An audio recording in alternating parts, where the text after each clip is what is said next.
खामोश। उसके यूं धाड़ने पर वो चुप हो गया, लेकिन सिसकता रहा। इतने में वो मजबूत जिस्म वाला मुलाजिम अपने हाथ में जंजीरें थामे चंद कुत्ते ले आया। वो कुत्ते मुख्तलिफ नस्लों के थे। जैसे ही वो करीब आए, सना हां ने हुक्मिया लहजे में कहा, छोड़ दो उन्हें। मजबूत जिस्म वाले मुलाजिम ने जंजीरें छोड़ दी। वो सीधे सना हां के पास आकर बोलने लगे, लौटने लगे। चंद लम्हों बाद उसने गद्दार की जानिब इशारा करके शिशकारा। सना हां ने उसकी जानिब उंगली ही की थी कि वो कुत्ते उस गद्दार पर चढ़ दौड़े। वो चंद कदम ही भाग सका था कि कुत्ते उस पर जा पड़े। 2 मिनट से भी कम वक्त में उन कुत्तों ने उस गद्दार की तिक्का बोटी कर दी। वो खून में लथपथ लान में पड़ा था। एक खौला देने वाला मंजर सबके सामने था। कुत्ते उसका लहू चाट रहे थे।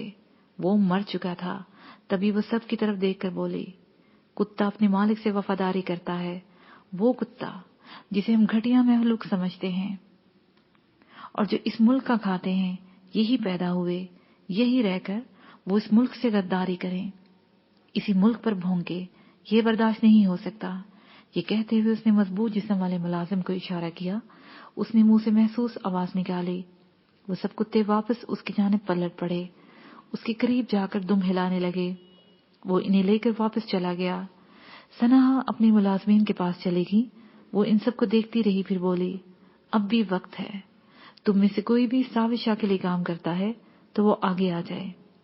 मेरा वादा है, उसे कुछ नहीं कहूंगी, उसे अभी यहां से भेज दूंगी। लेकिन अगर मुझे बाद में पता चल गया, और वो पता मुझे चल ही जाएगा, उसका हशर इस जैसा होगा जो अभी तुम लोगों ने देखा है। वो इन सब की जानिब देखती रही, कोई आगे ना बढ़ा। वो कुछ लम्हे उन्हें देखती रही, फिर अंदर चली गई।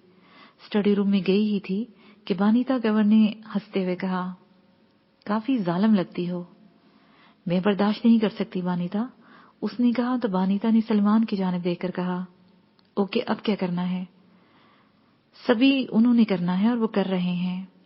सलमान ने मुस्कुराते हुए कहा, उन्हों से तुम्हारी क्या मुराद है? उसने पूछा।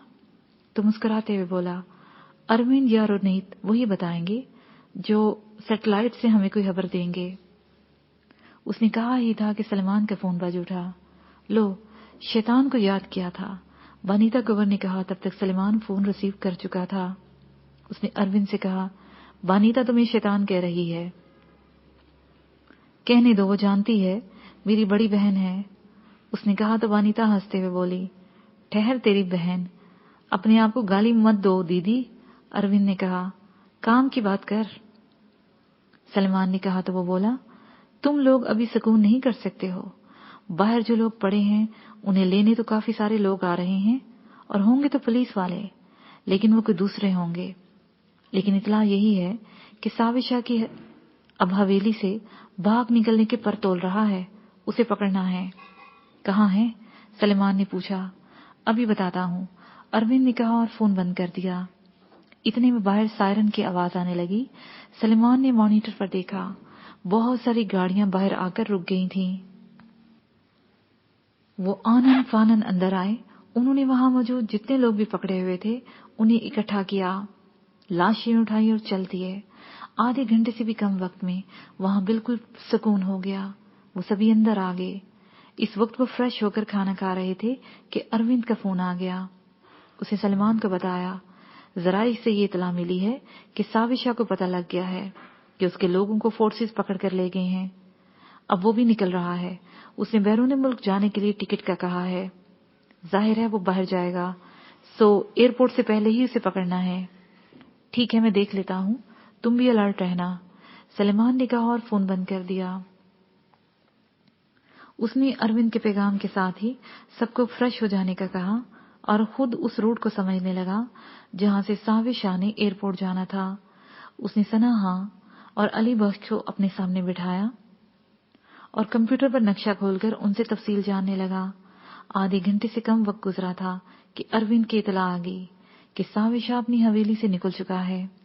अली बख्श, मुराद हसन, महक, बानीता और जुनैद इस वक्त शहर के नाके पर खड़े थे। जहां से भी रास्ता घूम कर आता, शहर में दाखिले का वही रास्ता था। जहां से एयरपोर्ट को जाया जा सकता था। आधी रात से ज्यादा का वक्त गुजर चुका था। इतने कम वक्त में इन्हें पुलिस की वर्दियां तो नहीं मिल सकती थी कि इन्हें पहनकर वो नाके पर खड़े हो जाते, लेकिन वहां चंद पुलिस ऑफिसर खड़े थे। वहां साविशा की गाड़ी या उनके साथ मुमकिन गाड़ियां आ जानी थी। वो पांचों एक दूसरे से राब्ते में थे। मुराद हसन गाड़ी में बैठा था, अली बख्श ड्राइविंग सीट पर, और बाकी तीनों एक करीबी शॉपिंग सेंटर में मौजूद थे। उन्हें ये बता दिया गया था कि साविशा हवेली से एक ही 4 व्हील गाड़ी में निकला है। आगे जाकर उसके साथ अगर कोई गाड़ी शामिल होगी तो कुछ कहा नहीं जा सकता। अरविंद भी एक फोन को ट्रैकिंग के सहारे इन्हें बता रहा था कि वो इनसे कितनी दूरी पर हैं। वो 1 किलोमीटर से भी कम फासले पर हैं और उसी ट्रैक पर जहां तुम हो। अरविंद की आवाज पर वो सभी चौकन्ना हो गए। इन सबको मालूम था कि उन्हें क्या करना है। चंद पुलिस वाले उनसे चंद कदम के फासले पर खड़े थे। इन्हीं लम्हात में इनका सीनियर फोन सुन रहा था। उसने फोन सुनने के दौरान इधर उधर देखा, फिर उसकी निगाह 4 व्हील पर जम गई। फिर उसके साथ ही उसने सर हिलाते हुए अपना फोन बंद किया। उसने अपना फोन जेब में डाला और अपने सभी लोगों को करीब लाकर उन्हें कुछ हदायत दी। वो सभी अलर्ट होकर नाके पर खड़े हो गए। वो सीनियर तेजी से 4 व्हील की जाने बढ़ा। पैसेंजर सीट पर मुराद हसन बैठा हुआ था। सीनियर ने तेजी से कहा, सर हम अलर्ट हैं, बाकी काम आपका, हम तैयार हैं। ओके, मुराद हसन ने कहा तो सीनियर वापस पलट गया। इतने में दूर से गाड़ी आती हुई दिखाई दी। वो तेज थी, लेकिन नाके के करीब आहिस्ता होते होते रुक गई। उसके पीछे एक दूसरी गाड़ी आन रुकी। एक पुलिसमैन आगे बढ़ा तो ड्राइवर ने नहुवत से कहा, रास्ता साफ करो, पहले अपनी शिनाख्त कराओ। उसके यूं कहने पर ड्राइवर ने एक गंदी गाली देते हुए कहा, तुम्हारी आंखें खराब है या तुम अंधे हो? देख नहीं रहे किसकी गाड़ी है? मुझे नहीं पता, तुम नीचे आओ। पुलिसमैन ने कहा तो वो ड्राइवर अपनी ही झोंक में गालियां बकता हुआ नीचे उतरने लगा। जैसे ही वो नीचे उतरा, उस पुलिस वाले ने उसे पकड़ लिया। इतनी देर में वानिता कुंवर दूसरी तरफ बिल्कुल गाड़ी के करीब आ गई थी। उसने पहले एक ही निगाह में पैसेंजर सीट पर बैठी पीर साविशा को पहचाना। वो इसकी बहुत सारी तस्वीरें देख चुकी थी। एक खास गेटअप था उसका, फूला हुआ चेहरा, मोटी और घनी दाढ़ी मूंछे, तनी हुई गर्दन, मोटी भुएं। कपड़े भी वैसे ही थे जैसे वो तस्वीरों में उसने देखे थे। वो बाहर पुलिस वाले की जाने मतवजा था। वानिता ने गेट खोला और पिस्टल उसके चेहरे पर रखते हुए कहा, नीचे आओ। ये न सिर्फ चमका देने वाली बात थी, बल्कि उनके लिए हैरान कुन। वो सोच भी नहीं सकते थे कि नाके के ऊपर उनके साथ ऐसा हो सकता है। ये न सिर्फ चमका देने वाली बात थी, बल्कि उनके लिए बड़ी ही हैरान कुन। वो सोच भी नहीं सकते थे कि नाके पर उनके साथ ऐसा हो सकता है। ऐसे में अली बख्श भी अपनी गाड़ी आगे बढ़ाकर नाके की दूसरी जानिब ले आया। साविशा की आंखें हैरत से फैली हुई थी। उसे समझ में नहीं आ रहा था कि वो क्या करे। पीछे एक गार्ड बैठा हुआ था। उसने जो ही गन सीधी की, वानिता कुंवर ने किसी झिझक के बगैर उस पर फायर कर दिया। वो चीखता हुआ सीटों के दरमियान जा पड़ा। वानिता कुंवर ने साविशा का गिरबान पकड़ा और नीचे घसीट दिया। इतनी देर में जुनेद आगे बढ़ा। उसने साविशा को पकड़ते हुए सर्द लहजे में कहा, अगर आराम से चलेगा तो कुछ नहीं कहेंगे, वरना गाड़ी में डालकर बम मार देंगे, लाश भी नहीं मिलनी। इतना सुनना था कि वो उठ गया। जुनेद उसे पकड़कर अपनी गाड़ी में ले गया। ये सिर्फ 2 मिनट से भी कम वक्त में हुआ। पिछली गाड़ी वालों को खबर नहीं थी, या वो उसके इंतजार में थे कि उनमें से कोई आकर बताए, या वो ड्राइवर को देख रहे थे। कुछ था, वो अपना काम कर चुके थे। इनके बैठते ही महक भी सवार हो गई। वो 4 व्हील भगा चुके थे। अली बख्श बहुत अच्छा ड्राइवर साबित हुआ था। उसे शहर के रास्तों का पूरी तरह पता था। अगले 5 मिनट में वो एक कॉलोनी में से शॉर्टकट लेता हुआ बहुत दूर निकल गया था। रात का दूसरा पहर गुजर चुका था।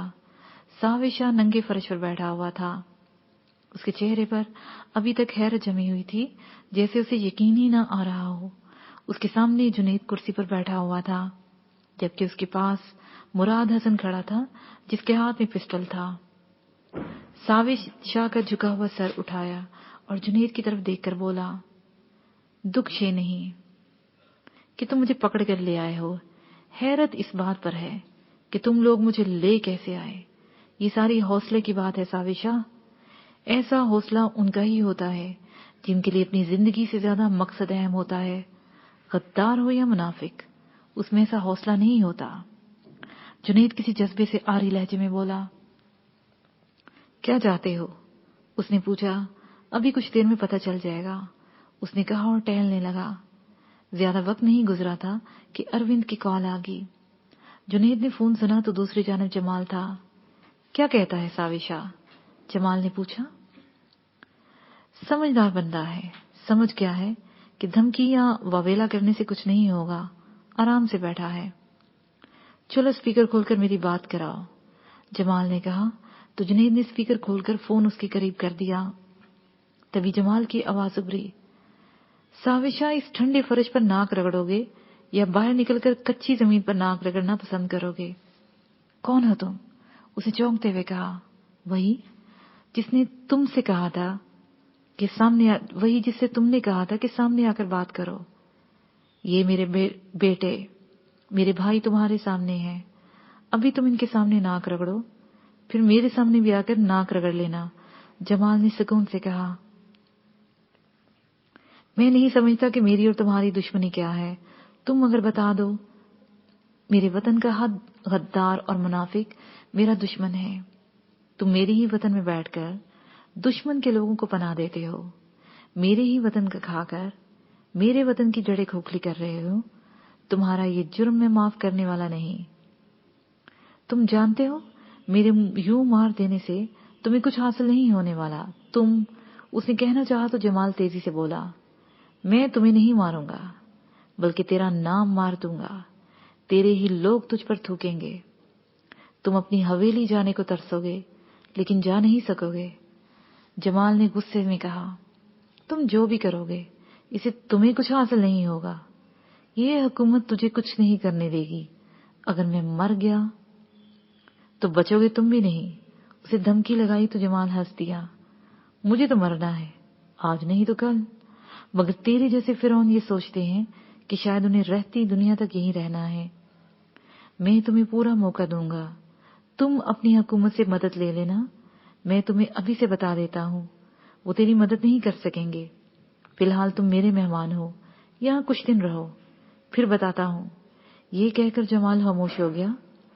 जुनैद ने फोन कान से हटाया और कॉल बंद करके फोन जेब में डाल दिया। साविशा उसकी तरफ देख रहा था, लेकिन वो उससे बेनियाज उसे वही छोड़कर बाहर निकल गया। उसके पीछे ही मुराद हसन चल रहा था। साविशा हैरत भरी निगाहों से दीवारें देखने लगा था। वो बेचैनी से पहलू बदल कर रह गया। नया पैराग्राफ। चंडीगढ़ शहर के इलाके बलासपुर में एक इमारत बुलंद बन रही थी। इसमें बहुत सारे मजदूर काम कर रहे थे। ये मजदूर मुख्तलिफ शहरों से आए थे। वो मुख्तलिफ मजहब, नस्ल, जात और इलाकों से थे। वो सारा दिन वही काम करते। इधर उधर से खाना खाकर वो वहीं सो जाते थे। 2 दिनों से 5 मजदूर मुख्तलिफ जगहों से वहीं आए हुए थे। वो काम करते, सो भी वहीं जाते, लेकिन उन्हें खाना खाने में बड़ी मुश्किल का सामना करना पड़ता था। दूसरे दिन की शाम हुई तो उनके साथी मजदूरों से ही पता चला कि यहाँ करीब से बहुत सस्ता खाना मिलता है। ये खाना आम से होटलों से बहुत अच्छा होता है। मजदूर लोग उसका इंतजार करते हैं। मुख्तलिफ टोलियां अपना एक एक बंदा वहां भेज देती हैं। वो अपने लोगों के हिसाब से खाना ले आते हैं और मिलकर खाते हैं। यूं इन्हें वो बहुत सस्ते में पड़ता था। वो पांचों भी एक टोली में शामिल हो गए। बिलासपुर का इलाका कैंट में वाक़या था। वहां करीब ही फौज की यूनिटों के मुख्तलिफ दफातर थे। जाहिर है कैंट में फौज की बारकें भी थीं, जहां नौजवानों के लिए रोजाना 3 वक्त खाना बनाया जाता था। फौज के अफसरान और इंतजाम करने वाले की मिलीभगत से खाना ज्यादा बनाया जाता था। फौजी जवान जो खाते सो खाते, बाकी बाकायदा तौर पर बेचा जाता था। पहल इर्द गिर्द के मजदूरों या काम करने वाले वहां चले जाते और खाना ले आते। ان سے ماہانہ کی بنیاد پر پیسے وصول کر لیے جاتے تھے. پھر جیسے کام بڑھا تو مزدور بھی بڑھنے لگے، سو انہیں روک دیا گیا. عام مزدوروں کا یوں وہاں آنا جانا کم ہو گیا، لیکن ٹولی میں سے کوئی ایک آدھ بندہ جاتا اور کھانا لے آتا. کھانے کے وقت سیکیورٹی والے بہت کم لوگوں کو روکتے تھے. 2-4 دن کے بعد چہرہ شناسی ہو جاتی تھی. پچھلے 2 برس سے وہ عمارت بن رہی تھی، ابھی اسے مکمل ہونے میں مزید 2-3 برس لگنے والے تھے. سو وہاں باقاعدہ ایک دھندا چل نکلا تھا. یہ 5 کوئی مزدور نہیں تھے، بلکہ وہ بلوان سنگھ، دلبیر سنگھ، گرویر سنگھ، دیویندر سنگھ اور جگراج سنگھ تھے. وہ جس ٹولی کے ساتھ ملے تھے وہ وہاں 1 سال سے وہیں کام کر رہی تھی. ان میں کئی آئے اور کئی گئے تھے، لیکن اس ٹولی کا سربراہ ڈنڈا بھائی تھا. وہ خود کام نہیں کرتا تھا، لیکن ان سے معمولی سا حصہ لے کر ان کے کام اور پیسے کی پوری وصولی کا ذمہ دار تھا. اس کے علاوہ کبھی کسی مزدور کا کوئی مسئلہ درپیش ہوتا تو وہی حل کرتا تھا. دوسرے دن جب بندہ ایک کھانا لینے گیا تو ان میں سے جگراج سنگھ بھی اس کے ساتھ چل دیا. اس کے پاس ایک چھوٹا سا کیمرہ تھا جس میں سب ریکارڈ ہوتا چلا جا رہا تھا.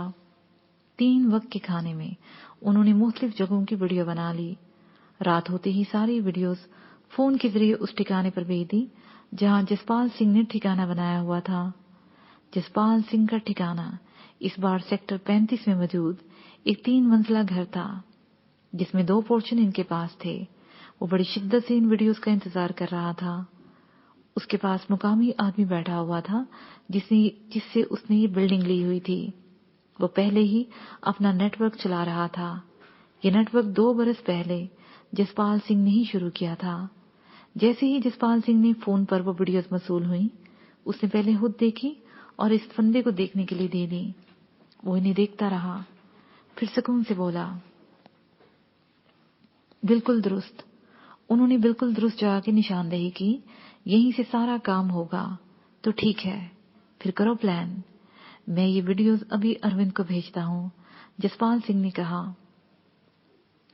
میں بہت سارا ہوم ورک کر رکھا ہے، پھر بھی میں 1 گھنٹے بعد سب بتاتا ہوں. اس بندے نے کہا اور اٹھ گیا. جسپال سنگھ فون میں مصروف ہو گیا. کچھ دیر بعد اسے اروند کی کال موصول ہوئی. ہاں بول. دیکھ لیا سب. بالکل، یہ سب میرے پاس پہلے ہی ہے. انہوں نے بہت کام کیا ہے اب یہاں. لیکن مجھے سمجھ نہیں آ رہا کہ تم یہاں کیا کام کرنا چاہتے ہو، کیوں کرنا چاہتے ہو. وہ 2 لوگ جو ہمارا ٹارگٹ ہیں انہیں کیوں نظر انداز کر رہے ہو؟ کچھ بتاؤ گے بھی یا ایک ہی سانس پہ اتنے سارے سوال کر دیے مہاراج؟ اروند نے ہنستے ہوئے کہا، چلو ایک ایک کر کے جواب دے دو. جسپال نے سنجیدگی سے کہا، میں تمہیں یہاں ایکشن کرنے کا کبھی نہ کہتا. اگر میجر ارون یہاں نہ ہوتا، میں نے اس سے شرارت کرنے کا سوچا تھا، اسی لیے میں نے اسے پوری طرح دیکھا. اس کے تمام فون کالز کے پیچھے بھی گیا، اس کا کمپیوٹر ہیک کر کے تفصیلات جاننے کی کوشش کی ہے. تب مجھے احساس ہوا یہ کوئی بڑا کھیل ہونے جا رہا ہے. پچھلے 2 ہفتے سے فہیم اور مہوش بھی میرے ساتھ لگے ہوئے ہیں. میں شرارت سوچ رہا تھا، لیکن وہاں بہت بڑا کام ہونے جا رہا ہے. ایسا کیا کام ہو گیا؟ اور تم کیا شرارت کرنے جا رہے تھے؟ جسپال نے سنجیدگی سے پوچھا. میں صرف میجر ارون کو خوفزدہ کرنا چاہ رہا تھا. چند لوگ تیار کیے تھے جو اسے ڈراتے، اس کے ارد گرد ایک خوف کا ماحول بنا دیا جاتا. لیکن مجھے حیرت اس بات پر ہوئی کہ اس نے چندی گڑھ کے ان 2 لوگوں سے کوئی رابطہ نہیں کیا جنہیں جمال نے دھمکی دی تھی. لیکن اس کے رابطے جے پور میں شروع ہو گئے. 2-3 دن وہاں رابطے کے بعد اس کا رابطہ چند لوگوں تک محدود ہو کر رہ گیا. وہ سبھی لوگ راہ کے بہت اہم لوگ ہیں. یار کہانیاں مت سنا، جلدی بتا. اس نے انتہائی تجسس سے کہا تو اروند نے ناراض ہوتے ہوئے کہا، آرام سے سنو، خاموشی کے ساتھ، ورنہ تمہیں اگلے 10 سال بھی سمجھ میں نہیں آئے گا. اچھا چل بتا. اسے تیزی سے کہا، جب جے پور میں تم لوگوں نے گھنشیام راؤ کو مارا، وہاں کے ایک CCTV کیمرے میں کچھ لوگ آ گئے ہیں. اس نے انکشاف کیا تو جسپال سنگھ نے تیزی سے پوچھا، کوئی پتہ چلا ان میں کون کون آیا؟ اس میں جس کا بھی چہرہ آیا ہے وہ پہچانا نہیں جاتا اندھیرے کی وجہ سے۔ میرا خیال ہے کہ وہ رچنا کور کی تصویر ہو سکتی ہے، کیونکہ اس میں دوسری عورتیں بھی تھیں۔ اسی میں چند دوسرے لوگ بھی ہیں جس سے انہوں نے یہ فرض کر لیا کہ وہ تم ہی ہو سکتے ہو، کیونکہ انہوں نے کینیڈا سے ساری تفصیل منگوائی ہے کہ تم کب سے غائب ہو وہاں سے۔ تم پر شک کرنے کی دوسری وجہ، گھنشیام راؤ کے قتل سے اگلے ہی دن ساوے شاہ پر اٹیک ہو گیا، وہاں بندے مارے گئے، وہاں پر بانیتا کور دیکھی گئی ہے، تو انہیں ساری کہانی سمجھ میں آ گئی ہے۔ وہ فوٹیج کہاں ہے؟ جسپال نے پوچھا۔ وہ فوٹیج میرے پاس ہے، ابھی بھیجتا ہوں۔ اور سنو، رات ساوے شاہ بھی غائب ہو گیا تو یہ شک پختہ ہو گیا۔ آج سارا دن وہاں تیزی ہے، سو جو کچھ کرنا ہے آج ہی کرو، ورنہ اپنے بندے واپس بلاؤ۔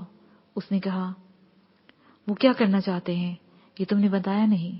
جسپال نے سرسراتے ہوئے لہجے میں کہا۔ ایک بات جو مجھے پتا چلا ہے وہ یہ ہے کہ جسپال سنگھ کو پورے بھارت میں تلاش کیا جائے، اس کے لیے فوری طور پر سنتام سنگھ کو اٹھا لیا جائے۔ پھر تم نے بتایا نہیں اسے؟ جسپال سنگھ نے کہا، بتا دیا، اسے غائب بھی کر دیا۔ وہ اوگی پنڈ میں صرف ایک دن رہا ہے۔ اروند نے بتایا۔ اوہ واہ، گرو کرپا کرے، اس نے تشکرانہ لہجے میں کہا۔ وہ ان لوگوں کے گرد پوری طرح جال لگا کر بیٹھے ہوئے ہیں تاکہ جمال کی دھمکی کا جواب میں کوئی بھی آئے اسے ٹریپ کر لیا جائے، اس لیے ان کے مختلف جگہوں پر جلسے کروا رہے ہیں۔ اور تیسرا، ویرتا کے خلاف وہ لوگ ایک اعلیٰ سطح کا اجلاس کر رہے ہیں تاکہ پوری قوت سے نپٹا جائے۔ اور چوتھی بات یہ جو سب سے زیادہ خطرناک ہے وہ یہ ہے میری جان کہ ایک لسٹ بنائی ہے انہوں نے، جس میں پنجاب گرب کے وہ سکھ نوجوان شامل ہیں جو ریفرنڈم 2020 کی کھل کر حمایت کر رہے ہیں اور اس کے لیے اپنی سکھ قوم کو تیار کر رہے ہیں۔ اگلے ہفتے میں ان سب کو اٹھا لیا جائے گا، پھر ان کا کیا کرتے ہیں یہ وہ لوگ بھی نہیں جانتے۔ اس کے لیے مزید وہ کیا کر رہے ہیں اس کا مجھے ابھی نہیں پتا۔ اروند نے اسے سمجھانے والے انداز میں بتایا تو جسپال سوچ میں پڑ گیا۔ اسے چند لمحے سوچا، پھر پوچھا، کیا جمال کو پتا ہے؟ ہاں، وہ تو میں ساتھ ساتھ بتا رہا ہوں اور اسے کاؤنٹر بھی کر رہے ہیں۔ اس نے کہا، تم میری جمال سے بات کراؤ۔ اوکے، اس نے کہا اور چند لمحے ہولڈ پر رہا، پھر جمال کی آواز ابھری۔ ہاں بولو جسپال، ٹھہرے ہوئے لہجے میں پوچھا گیا۔ یہ اروند جو کہہ رہا ہے، یہ لوگ پھپھو کلجیت کنور، سمرن، انوجیت، جسپال نے کہنا چاہا تو جمال تیزی سے بولا، وہ اس وقت لاہور میں ہیں اور جنم استھان کے لیے جانے والے ہیں، تم فکر مت کرو۔ وہ بھارت سرکار کی اجازت سے یہاں ہیں، یہاں سے وہ کینیڈا روانہ ہو جائیں گے۔ او ربا، تیرا شکر ہے، اس نے تشکر بھرے لہجے میں کہا۔ اور کوئی بات؟ جمال نے پوچھا۔ بس اب کوئی فکر نہیں، اب دیکھو ان کے ساتھ ہوتا کیا ہے، اسے جوش بھرے لہجے میں کہا۔ اچھا چل، تھوڑا شوگر لگاتے ہیں میجر ارون کے ساتھ، جمال نے کہا تو اروند بولا، آپ دونوں تھوڑا انتظار کریں، میں ملاتا ہوں اس سے۔ 2 منٹ سے بھی کم وقت میں اس نے کال ملا دی۔ میجر ارون ہیلو ہیلو کر رہا تھا۔ کیسے ہو میجر جی؟ جمال نے زندہ دلی سے پوچھا۔ میں تو ٹھیک ہوں، لیکن تم ابھی تک چندی گڑھ والے بندوں کے بارے میں کوئی فیصلہ نہیں کر سکے، اسے طنزیہ لہجے میں کہا۔ ان کا بھی کر لیں گے، اتنی جلدی کاہے کی ہے، ذرا جل سے بھگتا لیں، دل کی بھڑاس نکالیں وہ بھی۔ جمال نے اشارے میں سے سمجھا دیا کہ وہ ان سے دور نہیں، وہ ان کے نگاہوں کے سامنے ہے۔ تم نہیں کہا تھا نا کہ جتنی چاہے سیکیورٹی لگا لو، مگر وہ تو آزاد گھوم رہے ہیں، میجر نے طنزیہ انداز میں ہنستے ہوئے کہا تو جمال کی آواز آئی، میرا مسئلہ سیکیورٹی نہیں، کچھ دوسرے کام ہے، اگر تمہاری یہی مرضی ہے تو پھر ان کا کچھ کرتے ہیں۔ دیکھو، تم ہمیں کمزور مت سمجھو، تم اگر ہمارے چند آدمی مار بھی دو گے نا، اسے کوئی فرق نہیں پڑے گا، لیکن اب اگر تم نے کچھ کیا تو اس کا انجام بہت بھیانک ہوگا، جس کا تم تصور بھی نہیں کر سکتے۔ میجر ارون نے تل ملاتے ہوئے کہا، میں وہ کچھ جانتا ہوں جو تمہیں بھی نہیں معلوم، اور نہ تمہارے بڑے تمہیں اس بارے میں بتائیں گے، تم ایک چھوٹے سے مہرے ہو۔ بہت جلد تمہیں پتہ چل جائے گا، جمال نے طنزیہ لہجے میں کہا۔ کیا پتہ چل جائے گا؟ اسے تیزی سے پوچھا۔ یہی کہ جے پور والے ابھی تک جے پور ہی میں ہیں، میں تمہیں 2 دن دیتا ہوں، انہیں اگر پکڑ لو تو کچھ نہیں ہوگا، ورنہ وہاں ایک اور گھنشیام راؤ نہیں رہے گا۔ جمال نے بڑے سکون سے کہا تو وہ بول اٹھا، کوئی بھی کارروائی ہوئی اس کا انجام پھر تمہیں بھی پتہ چل جائے گا۔ ابھی تم کہہ رہے ہو کہ ہم کمزور نہیں؟ جاؤ جا کر اپنے بڑوں سے کہو، صرف 2 دن ہیں تمہارے پاس، محض 48 گھنٹے، وقت شروع ہو گیا ہے، اب میں 2 دن بعد بات کروں گا۔ جمال نے سمجھا کہا تو اروند سمجھ گیا کہ اب کال ختم کر دینی چاہیے۔ اس نے ارون کی کال ختم کر دی۔ ٹھیک ہے، کرو کام، میں بھی دیکھتا ہوں، جمال نے کہا تو اروند نے رابطہ منقطع کر دیا۔ جسپال سنگھ بیٹھا سوچ رہا تھا، مرکز میں حکومت چاہے کسی کی بھی ہو، دونوں مخالف جماعتیں سکھ قوم کو ختم کرنے کے درپے ہو رہی ہیں۔ اس کے لیے انہوں نے کیا کیا ہتھ کنڈے استعمال کیے اور کرتے چلے جا رہے ہیں، شیطانیت بھی ان سے شرما جائے۔ انہوں نے ہمیشہ نوجوانوں کو ٹارگٹ کیا ہے۔ ساکا 84 کے بعد، پھر اندرا گاندھی قتل کے بعد ان کا یہی وتیرہ رہا ہے کہ یہ نوجوان ہی قتل کرتے رہے ہیں۔ ہندو ذہنیت سکھوں کا مسلسل ہولوکاسٹ کرتی چلی جا رہی ہے، اور سکھ قوم ابھی تک سمجھ نہیں رہی۔ اگلے 100 سال میں بھارت میں کوئی سکھ باقی نہیں بچے گا، وہ یا تو مر جائیں گے یا بھاگ جائیں گے۔ تیسرا آپشن یہی ہے کہ وہ ہندو بن جائیں گے، اپنی دستار اپنے سر سے اتار کر ہندو بنیے کے پاؤں میں رکھ دیں گے، یا پھر گروؤں کے حکم کے مطابق لڑتا ہوا شہیدی پا جائے۔ تبھی اس کا دھیان بٹ گیا۔ جسپال جی، آپ سو رہے ہیں؟ نہیں، بس ایویں ہی خیالوں میں تھا۔ بولو، کیا پلان کیا ہے تم نے؟ جسپال نے پوچھا تو اس نے ایک کاغذ قریب پڑی ہوئی میز پر رکھ دیا، پھر انگلی کی مدد سے اسے سمجھانے لگا کہ کرنا کیا ہے۔ صبح کی نیلگو روشنی پھوٹ رہی تھی۔ جگراج سنگھ اس تعمیر ہونے والی عمارت کی چھت پر کھڑا تھا، باقی اس کے ارد گرد جمع تھے۔ وہ انہیں سمجھا چکا تھا کہ ان سب کو کیا کرنے ہیں۔ اچھی طرح سمجھانے اور ذہن نشین کرانے کے بعد اس نے کہا، جس طرح گرو کے 5 پیارے ہیں، اسی طرح ہم 5 ہیں، واہ گرو کے لیے نکل رہے ہیں۔ کوئی پتہ نہیں ہم دوبارہ مل بھی سکیں گے یا نہیں۔ یہ کہتے ہوئے وہ قریب کھڑے گربیر کے گلے لگ گیا۔ باقی بھی ایک دوسرے سے گلے ملے، پھر فتح بلا کر باری باری نیچے چلے گئے۔ نیچے آ کر وہ 3 حصوں میں بٹ گئے۔ بلوان سنگھ اور دلبیر سنگھ ایک ٹولی، دوسری گربیر سنگھ، دیونندر سنگھ اور جگراج سنگھ اکیلا ایک جانب چل پڑا۔ بلوان اور دلبیر جیسے ہی ایک پوائنٹ پر پہنچے، ان کے بالکل سامنے ایک یونٹ کا کچن تھا، وہاں کھانا تیار کیا جا رہا تھا۔ وہ سیدھے وہاں چلے گئے۔ ایک بندہ کھانا بنانے کی نگرانی کر رہا تھا، وہ اس کے پاس چلے گئے۔ حضور، کھانا کب تک بن جائے گا؟ تمہیں کیا جلدی ہے، کون ہو تم؟ اسے کڑک کر پوچھا۔ جی ہم مزدور ہیں، رات کھانا نہیں ملا تھا اس لیے۔ بلوان نے بیچارگی سے کہا۔ اچھا ادھر بیٹھ جاؤ، تھوڑی دیر میں بن جاتا ہے، پھر لے لینا۔ اس نے کہا تو وہ دونوں ہال کی جانب بڑھ گئے۔ وہاں وہ ایک جانب ہو کر بیٹھ گئے۔ جہاں وہ بیٹھے وہیں ایک میز کے نیچے انہوں نے ایک بم لگا دیا۔ کچھ ہی دیر کے بعد وہ اٹھ کر پھر اسی شخص کے پاس چلے گئے اور کھانے کا سوال کیا تو اس بندے نے کڑک کر کہا، چلو بھاگو یہاں سے، ابھی کھانا نہیں ملے گا، 1 گھنٹے بعد آنا۔ جیسے مرضی، بڑی بھوک لگی ہے، بلوان نے درد مندی سے کہا۔ نکلو یہاں سے، اسے ڈانٹ کر کہا تو وہ وہاں سے نکل کر باہر کی جانب دوڑ دیے۔ گربیر سنگھ اور دیوندر سنگھ اس وقت ایک گراؤنڈ کے پاس تھے۔ انہیں ایک 4 وہیل گاڑی دکھائی دی جس پر لگے رینک سے اندازہ ہو رہا تھا کہ وہ آفیسر کی گاڑی ہے۔ انہوں نے اچھی طرح اطمینان کرنے کے بعد کہ یہی ان کی مطلوبہ گاڑی ہے، اس گاڑی کے پاس چلے گئے۔ اس کی اگلی نشست پر ڈرائیور بیٹھا ہوا تھا۔ وہ دونوں اس کے پاس گئے۔ وہ انہیں شک بھری نگاہوں سے دیکھ رہا تھا۔